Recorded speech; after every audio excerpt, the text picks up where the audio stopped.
Assalamu alaikum, comment allez-vous? Alhamdulillah. Et aujourd'hui, nous allons continuer sur la croyance musulmane. Et aujourd'hui, le sujet est les valeurs enseignées par l'islam. Donc, nous allons voir ça aujourd'hui. Et ça faisait un bon moment que nous n'avons pas fait des cours. Et Inch'Allah, nous allons continuer aujourd'hui. Donc, comme d'habitude, je vais vous mettre le test et on va commencer. Donc, c'est le test qui est là. On va commencer. Bismillahirrahmanirrahim. Alhamdulillahi Rabbil Alamin. Ashhadu an la ilaha illallah wa la sharika lah. Wa ashhadu anna Muhammadan abduhu wa rasuluh. La louange est à Allah, le Seigneur des mondes, et que l'honneur et l'élévation en degré soient accordés au prophète Muhammad sallallahu alayhi wa sallam. Et nous demandons à Allah qu'il nous fasse apprendre de ce que nous ignorons, qu'il nous fasse nous rappeler de ce que nous avons oublié et qu'il nous augmente en connaissance. Et nous demandons à Allah qu'il nous accorde une intention sincère dans l'apprentissage de la science de la religion ainsi que dans son application. Donc, les valeurs enseignées par l'islam. Il faut savoir que Allah il a envoyé le prophète Muhammad sallallahu alayhi wa sallam non seulement pour enseigner l'adoration de Dieu uniquement, pour ordonner aux gens d'adorer Allah uniquement et de ne rien lui associer. Mais également, le prophète sallallahu alayhi wa sallam a enseigné les vertus. Il a enseigné le comportement que nous devons d'avoir. Il nous a enseigné comment nous devons agir avec nos proches, avec ceux qui ne sont pas proches, avec les étrangers, avec les collègues, avec les amis, avec la famille, avec les voisins, avec les enfants, etc. Donc, le prophète Muhammad sallallahu alayhi wa sallam, en plus d'enseigner la croyance, il enseignait aux gens également l'excellence de comportement. Le prophète Muhammad sallallahu alayhi wa sallam lui-même a dit, ce qui a pour sens, j'ai été envoyé pour parfaire les meilleurs des comportements. Le prophète sallallahu alayhi wa sallam est venu avec les bonnes morales, avec les bienséances, avec la bienséance. Donc, quand on parle de bon comportement, qu'est-ce que ça veut dire? Ça réunit trois choses. Le prophète sallallahu alayhi wa sallam nous les a enseignés. Donc, premièrement, le bon comportement consiste à agir en bien avec les autres, qu'ils soient reconnaissants ou pas. Pourquoi? Parce que toi, tu n'attends pas leur reconnaissance. Toi, tu recherches par ton bon comportement l'agrément de Dieu. Tu recherches l'agrément d'Allah subhanahu wa ta'ala. Donc toi, ce que tu souhaites, c'est le paradis. Donc ce qui t'importe, c'est de gagner l'agrément d'Allah. Pour cela, qu'il soit reconnaissant ou pas, ça ne change rien à ton attitude. Donc, c'est pas parce qu'il n'est pas reconnaissant que je vais arrêter d'agir en bien avec lui. Non, je continue d'agir en bien avec lui parce que ce que moi je recherche, mon objectif, ce n'est pas sa reconnaissance. Ce que je veux, c'est des récompenses le jour dernier. Quand il y aura la balance, je veux qu'il ait plus de récompenses que de mauvaises actions dans ma balance. Et je veux entrer au paradis sans châtiment. Donc, l'excellence de comportement, premièrement, ça consiste à agir en bien envers les autres, qu'ils soient reconnaissants ou pas. Deuxièmement, c'est le fait de ne pas agir en mal avec les autres. Il faut réunir ces deux qualités de faire le bien, quelle que soit la réponse des autres, tu n'attends rien d'eux. Et de ne pas être injuste envers les autres.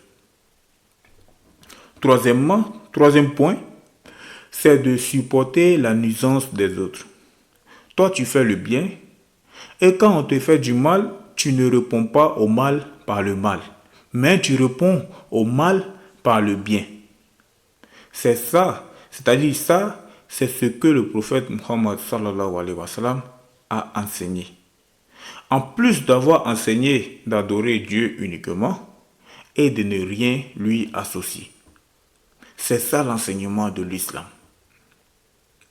Donc, en ce qui concerne l'excellence de comportement, je répète, tu agis en bien envers les autres, qu'ils soient reconnaissants ou pas. Qu'ils reconnaissent le bien que tu les as fait ou qu'ils soient ingrats, même s'ils sont ingrats, toi, tu agis en bien. Parce que ce que tu cherches, c'est l'agrément d'Allah. Deuxièmement, tu n'agis pas en mal. Et troisièmement, tu supportes la nuisance des autres. Parce que souvent, les gens vont te dire, moi, celui qui agit en bien avec moi, j'agis en bien avec lui. Celui qui me parle mal, je lui parle mal. C'est pas ça l'enseignement de l'islam. Parce que agir en bien uniquement avec celui qui agit en bien avec toi, ça, même le chien, il sait le faire. Le chien, il est fidèle. Souvent, tu agis en bien avec lui, tu lui donnes à manger. Lui, il va agir en bien avec toi. Donc, c'est quelque chose que même le chien, il sait le faire. Par contre, agir en bien avec une personne qui t'a fait du mal, ça nécessite d'avoir un cœur fort. C'est lui le véritable fort. Celui qui répond au mal par le bien. Le prophète Muhammad sallallahu alayhi wa sallam a dit dans un hadith, ce qui a pour sens, l'homme fort n'est pas celui qui est capable de terrasser autrui. L'homme fort, c'est celui qui se maîtrise lorsqu'il est en colère. Hadith rapporté par le Bukhari et Muslim. Tu maîtrises ta colère alors que tu as la capacité d'exercer ta force sur autrui. Toi, tu retiens ta force et tu te contiens. C'est lui le fort. C'est lui le fort. Donc, l'excellence de comportement a été enseignée par le prophète Muhammad sallallahu alayhi wa sallam et lui-même il appliquait. Qu'Allah nous accorde un bon comportement, qu'Allah nous accorde un très bon comportement. Qu'Allah nous facilite. Amin.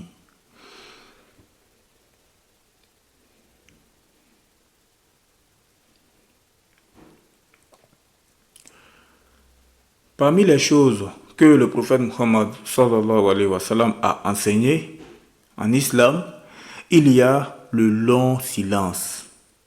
Le long silence, ça veut dire que de ne parler que pour dire du bien. Que pour dire du bien. Pour dire du bien,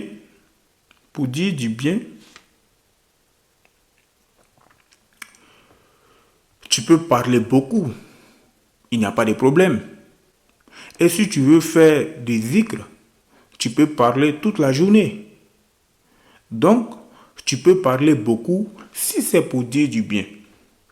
Mais, ce qui est visé par la parole du prophète Muhammad sallallahu alayhi wa sallam, c'est de ne pas parler beaucoup quand il ne s'agit pas de belles paroles, quand il ne s'agit pas de bonnes paroles. Attache-toi au long silence, sauf pour dire du bien. Si la parole est d'argent, alors le silence est d'or.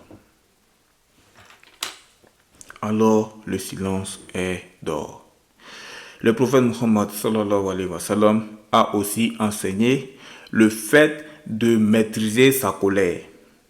Ça fait partie des enseignements islamiques. Le fait de maîtriser sa colère. Le prophète sallallahu alayhi wa sallam a dit dans les hadiths, ce qui a pour sens, Abu Huraira relate, Abu Huraira qu'Allah l'agrée, relate qu'un homme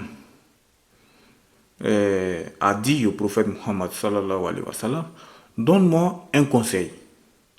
Et le prophète Muhammad sallallahu alayhi wa sallam lui répondit, ne te mets pas en colère. L'homme répéta à plusieurs reprises sa demande. Et à chaque fois, le prophète Muhammad sallallahu alayhi wa sallam lui donna la même réponse. Ne te mets pas en colère. Hadith rapporté par Al-Bukhari. Pourquoi le prophète Muhammad sallallahu alayhi wa sallam a autant insisté sur le fait de ne pas se mettre en colère? Parce que la colère, elle fait des dégâts. Et ce n'est pas une excuse lorsque quelqu'un commet des actes blâmables. Ce n'est pas une excuse le fait qu'il était en colère. Ce n'est pas une excuse. Si quelqu'un, il est en colère contre son frère, il va l'insulter et c'est possible qu'il regrette après. Parce que ça va faire comme une cassure dans leur relation. Même si après ils redeviennent amis ou ils redeviennent proches, mais il reste quelque chose de brisé dans le cœur parce qu'il a insulté ou parce qu'il a blessé. Et celui qui a blessé l'autre et qui a insulté l'autre, peut-être que lui-même, il va regretter par la suite. Mais, qu'est-ce qui a causé ce mal? C'est la colère. Donc, comment faire pour ne pas tomber dans ces regrets? C'est contenir lors de la colère. Donc, il faut maîtriser sa colère. Comment on fait pour se calmer lors de la colère? Ça aussi, le prophète Muhammad sallallahu alayhi wa sallam l'a enseigné. Quand la personne est très en colère, qu'il dise « A'udhu billahi minash shaitanir rajim ». C'est-à-dire, je demande la préservation d'Allah contre le diable. Celui qui est en colère, qu'il dise cette parole. Également, que la personne, elle ne parle pas au moment de la colère. Quand tu sens que tu es en colère, tu ne parles pas, tu te tais. Comme quand tu es en colère, il y a des risques, tu dis des choses qui sont pas bien, tu veux te venger, tu veux piquer l'autre parce qu'il t'a piqué, etc. Comme ce que tu vas dire a de fortes chances, a de fortes probabilités de ne pas être des bonnes paroles, des belles paroles, alors tais-toi. Ne dis rien. Faut pas tomber dans le piège de l'autre qui dit « Ah, tu parles pas parce que j'ai raison. Ah, tu parles pas parce que tu n'as rien à dire. » Les trucs qui vont te donner l'envie de parler. Non.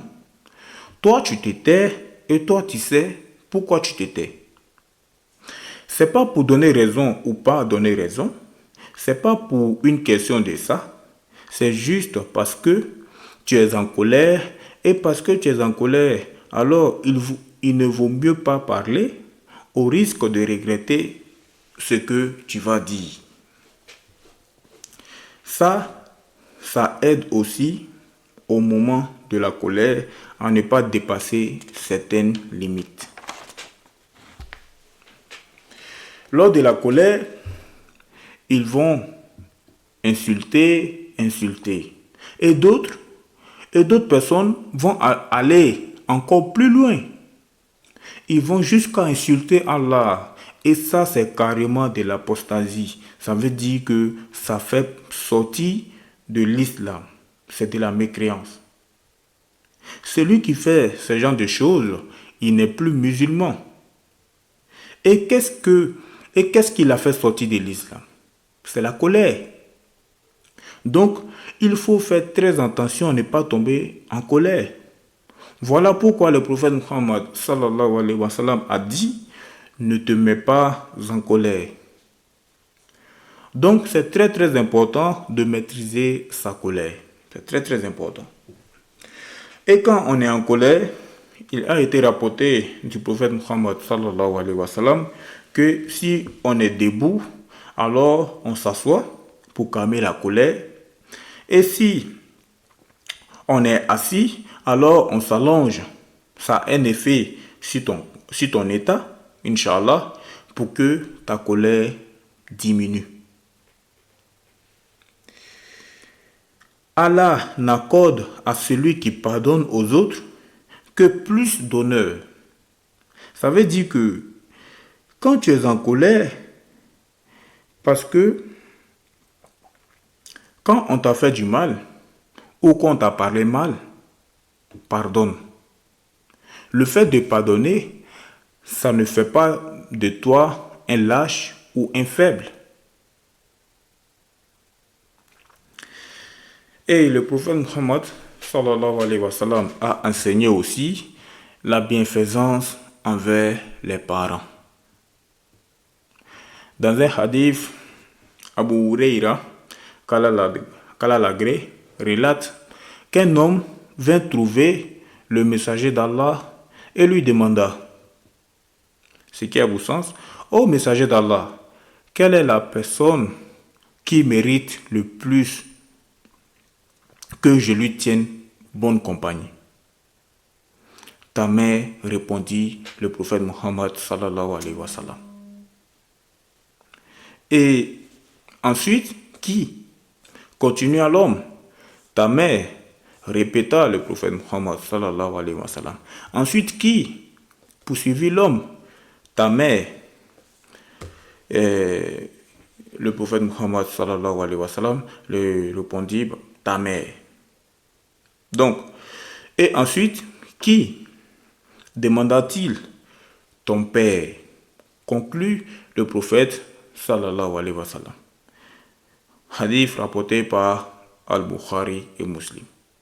Donc, c'est pour dire que à quel point les parents, et notamment ta mère, ont un grand droit et mérite sur toi. Et donc, quand tu te dois d'avoir un bon comportement avec eux. Tu te dois d'avoir un bon comportement avec eux. Et Allah dit dans le Coran, ce qui a pour sens, adorez Allah et ne lui donnez aucun associé. Agissez avec bonté envers vos pères et mères, les proches, les orphelins, les pauvres, le voisin, le proche voisin, le voisin lointain, le collègue et le voyageur.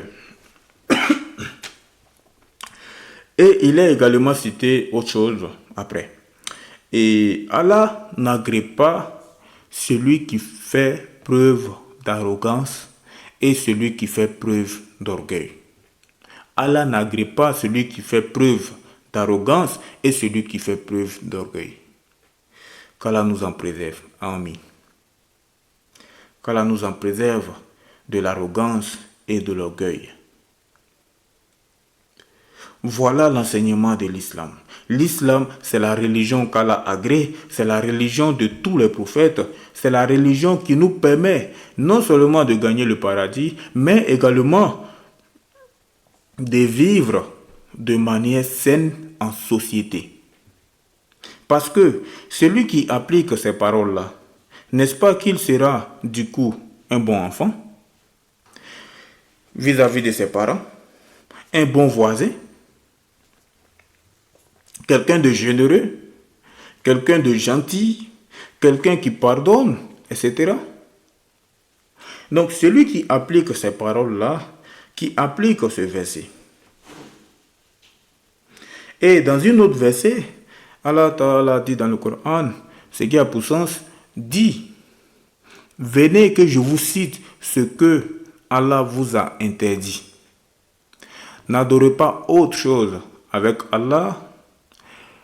Adorez Allah uniquement et faites preuve de bienfaisance envers vos pères et mères. Ne tuez pas vos enfants par crainte de la pauvreté. Nous vous accordons la subsistance et nous accordons la subsistance à vos enfants. Le nous, c'est un nous de majesté. Et ne vous approchez pas des turpitudes, c'est-à-dire des péchés, que ce soit les péchés qui sont apparents ou cachés. Et ne tuez pas une âme que Allah vous a interdit de tuer. Et c'est cela ce que vous recommande votre Seigneur Allah. Puissiez comprendre. Donc, alors certains vont dire, oui, mais moi, mes parents, ils sont méchants avec moi. Ou toute la vie, ils ont été méchants. Ou ils vont dire, oui, mais moi, mes parents, ils ne sont pas musulmans, ils ne sont pas croyants. Est-ce que quand même je vais agir en bien envers eux? Oui, c'est écrit dans le Coran. Allah Ta'ala dit dans le Coran ce qui a pour sens. Et nous avons ordonné l'homme de traiter ses pères. Nous avons ordonné l'homme de bien traiter ses pères et mères. Par contre, s'il te force à associer à Allah à ses créatures, s'il te force à associer Allah à ses créatures, alors ne les obéis pas. Voilà. Ça ne veut pas dire tu agis en mal. Tu agis en bien avec tes parents, mais s'ils te demandent de commettre quelque chose qui est interdit en islam, là tu n'écoutes pas, tu n'obéis pas. Mais tu gardes un bon comportement avec tes parents. Le prophète Muhammad sallallahu alayhi wa sallam a dit dans un hadith, ce qui a pour sens, il n'y a pas d'obéissance à une créature dans la désobéissance au Créateur. Donc, tu te dois d'obéir à Allah en priorité. Si tes parents te demandent quelque chose qui n'est pas haram, alors tu obéis. Mais s'ils te demandent quelque chose qui est haram, tu n'obéis pas. Et puis encore, pour ce qui est de la mécréance. Mais ça ne veut pas dire que tu agis en mal. Tu gardes un bon comportement. Et c'est ça l'enseignement de l'islam. Allah Ta'ala dit dans le Coran, ce qui a pour sens, Allah nous ordonne de faire preuve d'humilité à l'égard de nos parents et d'invoquer en leur faveur en disant, ô Allah, fais miséricorde à tous deux, tout comme ils m'ont élevé lorsque j'étais enfant. Bien sûr, si quelqu'un a des parents qui ne sont pas musulmans, il peut invoquer Allah en leur faveur pour que Dieu les guide. Mais à partir du moment où il meurt sur autre que l'islam, là, ça y est, c'est fini. On n'invoque plus en leur faveur parce que Allah nous informe que celui qui meurt sur autre que l'islam mérite le châtiment pour l'éternité. Là, on ne peut pas demander que Dieu lui fasse miséricorde alors que Allah nous a appris dans le Coran qu'il ne fait pas miséricorde à celui qui est mort sans avoir cru en Allah et en son messager sallallahu alayhi wa sallam. Donc voilà pour ce qui est de l'enseignement de l'islam. Et ça c'est la première partie et Inch'Allah il y aura la deuxième partie de l'enseignement de l'islam, les valeurs enseignées par l'islam. Inch'Allah il y aura la deuxième partie, ça c'est la première partie qui est là. Et donc, on va s'arrêter là pour aujourd'hui. N'oubliez pas de vous abonner et de partager les cours de religion et d'inviter vos proches, vos amis, votre famille, des collègues de travail, vos voisins à suivre les cours, à apprendre la science de la religion, à connaître les enseignements de l'islam, à connaître Allah subhanahu wa ta'ala et à connaître le prophète Muhammad sallallahu alayhi wa sallam. Donc, on va s'arrêter là pour aujourd'hui. Subhanaka Allahumma wa bihamdik, ashhadu an la ilaha illa ant, astaghfiruka wa atubu ilayka.